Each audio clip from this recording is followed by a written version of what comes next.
right. Who am I? My grandma? Oh, no, I don't even know your grandma. That's a really weird guess. No, I'll give you a hint. I started Methodism. Granddaddy Chuck. No, maybe great granddaddy Chuck, maybe. But no, the answer I'm looking for is John Wesley. John Wesley, so sorry. Thank you for playing. Also, you did not answer in the form of a question, so you're disqualified. So, why am I all dressed up like his John Wesley?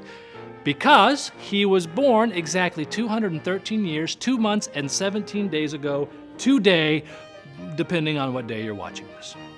What a coincidence. Sounds like a cause for a celebration, don't you think? All right, so let's find out what this gentleman is all about.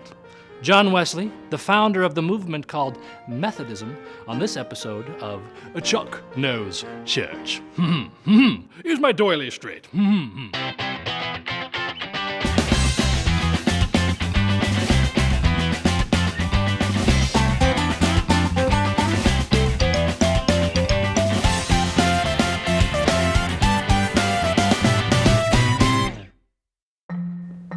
John Benjamin Wesley was born on June 28th, 1703, exactly 213 years to... Wait, we did this, yeah. What? Don't need that anymore. Can you put that on my wig stand, please? Right next to the Shatner? Thank you. Baby John was the 15th child for Samuel and Susanna Wesley. Wait, did I say that right? 15? Wow. No, they did not live in a shoe, but in a small, poor village of Epworth, England. Now, church was always familiar to John as his father Samuel was a minister. Now, when he was 5, John was rescued from a fire that burned their home to the ground. Now, that traumatic accident prompted John's mother to refer to him as a brand plucked from the burning. Not unlike my own mother referring to me as a brand plucked from the recycling bin. It's a long story. When he was 17, John accepted a scholarship to Oxford where he began rigorous studies. He established rules for himself that would shape his sense of discipline and religious devotion. Now, his younger brother Charles joined him in a small group of men who spent hours each day studying the Bible.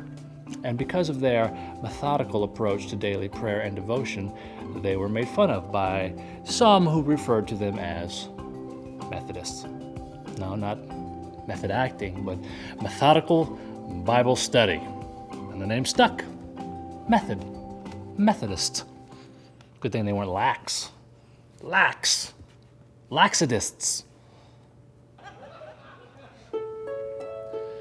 As a Church of England cleric, John was inspired by a group of missionaries from Germany called Moravians, who spoke about how salvation was available to anyone who would ask Jesus for it. Now, this concept was new to John and something that he himself began to preach.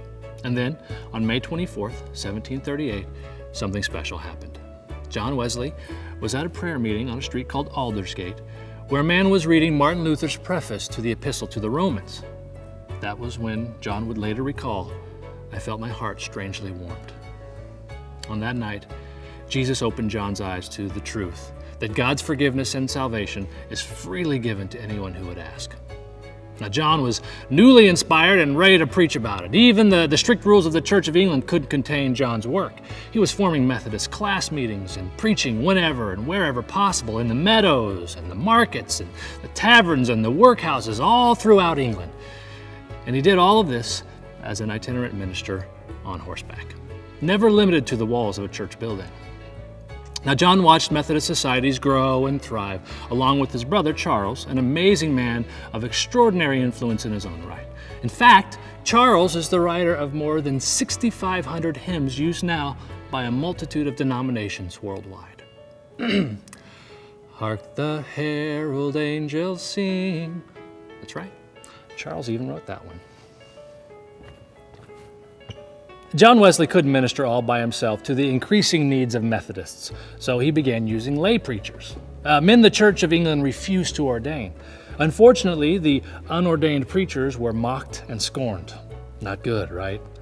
Well, I'll tell you, standing up against that ridicule only strengthened their faith, which built large audiences of people eager to listen when the Methodists came to town.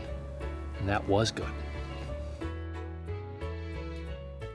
So, when ministers were needed abroad in the new land of America, and John's request for their ordination was denied repeatedly, John ordained them himself in a brazen act of rebellion. Na na na na. And that officially severed all ties with the Church of England. So, by 1784, Methodism was officially an independent denomination. And there you have it, how this all got started by John Benjamin Wesley. To learn more, ask your pastor. Tell them Chuck sent you.